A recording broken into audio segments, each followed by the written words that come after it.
I really want to talk about 5/25/77. I need to tell you all about this movie. Um, you know what? I'm going big. I'm going big, Alan. 5/25/77 is directed by Patrick Reed Johnson.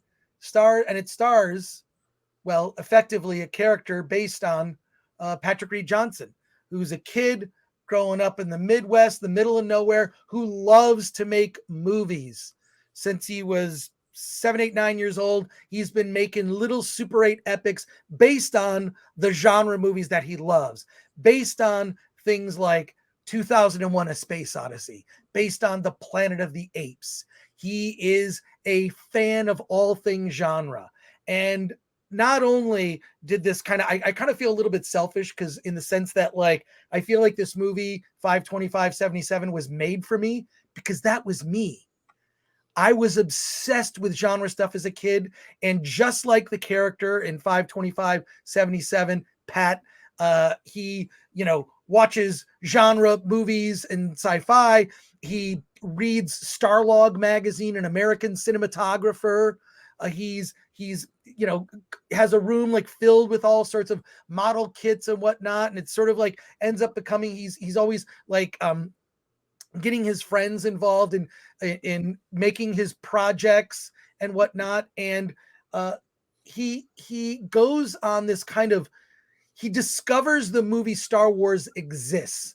On this trip out to the West Coast, he talks to someone who helps get him on the set of Star Wars as it's being made. He knew Star Wars was going to be amazing before it came out, because my recollection of Star Wars is nobody had heard of this. No one knew it was coming. The advertisements for Star Wars at the time, because the title of this movie is the date that Star Wars opened. That's why you see a lot of people put 77 at the end of their, yeah, but look, my user, my gamer tag on on the PlayStation is gbone77. Don't ask. Gbone was my Vegas name, but I just added gbone77. I've had it for years. I used to have it for Xbox. Anyways, a lot of people use 77 in tags. That Star Wars girl, 77. She uses that. In any case, I felt like I was watching a movie that could have been about me when I was seeing it, because he even starts his own little movie studio. Patrick starts his own movie studio called Moonwatcher Studios. And Moonwatcher is the name of the character of the ape, the lead ape in 2001: A Space Odyssey. A lot of people don't realize that ape had a name, Moonwatcher. Okay. This is how anal retentive and inside this movie goes. The level of detail here is crazy in this film. But what he does after coming back from this trip, he's trying to get his friends to go see Star Wars. He's telling them about this movie and nobody believes him. Like, they're just sort of like, his friends are like, whatever, Star Wars, you've been having us, do all these things. And he sacrifices everything. He'll sell his bike, just anything to get filmed, to be able to make a movie. He'll do anything. And I made Super 8 movies when I was a kid. I even had this little character called Melting Marvin. I will say that this movie just really touched me personally, and it was executive produced by Gary Kurtz, before he passed away. And this film has been sitting on a shelf. I actually don't know the reasons why this movie's been sitting on a shelf. It's been sitting on a shelf for quite some time. And what's interesting is that Patrick in the movie kind of has these fantasy versions. Like, he has these fantasies of things he sees. So he'll kind of zone out, and like, he's driving and he's pretending he's in an X-Wing. It's all the things that frankly I did. I remember zoning out in school, just thinking about Star Trek or Planet of the Apes or whatever. This character and these fantasies, they're portrayed in really fun ways. Normally just like, okay, a car driving to a place, he'll use a toy car. So the movie has kind of like a handmade feel to it. So there are aspects of it that feel big budget, and there are aspects of it where just like, no, it's more interesting to show it like sort of in Patrick's mind's eye. He sees the world slightly differently. He sees it as the kind of Super 8 movies that he's making as a kid. And Patrick Reed Johnson he's purported or said that he was like the first Star Wars fan, really because he knew about it before everyone else. Star Wars hit everyone like it was a surprise. Nobody knew it. It was like the movie opened in 10 theaters in the United States on May 25th, 1977. Okay. I didn't even see it on day one. I saw it that weekend. This is what I had to do. I had to convince my mom to take me to the Americana Theater in Southfield and drop me off. Movie's couple hours, and my mom would pick me up and take me to and I saw Star Wars on the Saturday after it opened. And of course that changed not just me, it changed every kid who saw it. It changed how we talked about the world. It changed the playground. It was a momentous moment. And this movie by Patrick Reed Johnson completely captures that. I cannot rave about this movie enough, but I will say people will criticize it and they're going to say this is too personal. It's incredibly self-indulgent. But I'll say from where I sit, I really related to this film, and I can't recommend it enough. It captured this almost fanciful era of imagination that I had as a kid. Now, what happens with Patrick Reed Johnson, his story is that this movie inspired him to get involved in the film business. And I can't tell you how many people I've met who have also just the act of seeing Star Wars change their lives in terms of what they're interested in and in terms of wanting to be a part of the business. Because it's the first movie that I remember thinking like, well, I want to know like who made this movie. And there's a program, and I have it here somewhere. Wait, I'm gonna like just for a second. I'm gonna look for this. That's actually okay. That photo of me, because I stopped the camera. That is me from the set of the remake of Night of the Living Dead, directed by Tom Savini.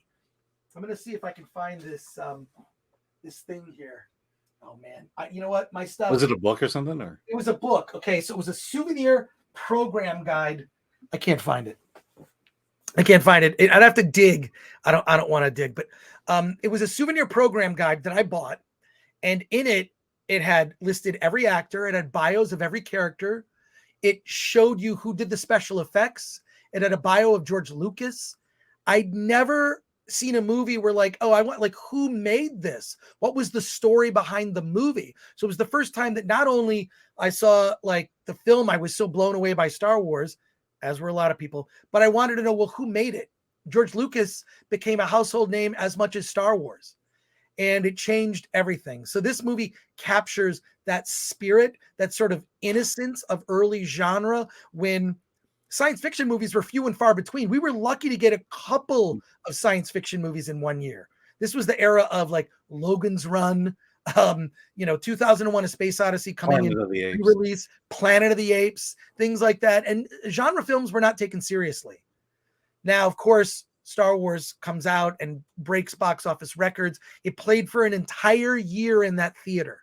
Okay. I saw it 7 times over the summer. It was crazy. And then when it came to re-release, but what this movie does is perfectly capture that era and the passion where so many people felt like after it, like, I want to be a part of this industry.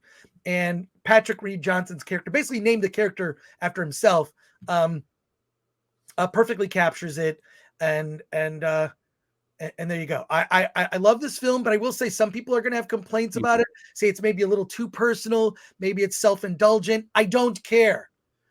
And because you could apply it to other types of fandom, something that you're passionate about. I believe that all of us, everyone watching this show or whatnot, if you have a passion, you have what I call an epiphany movie.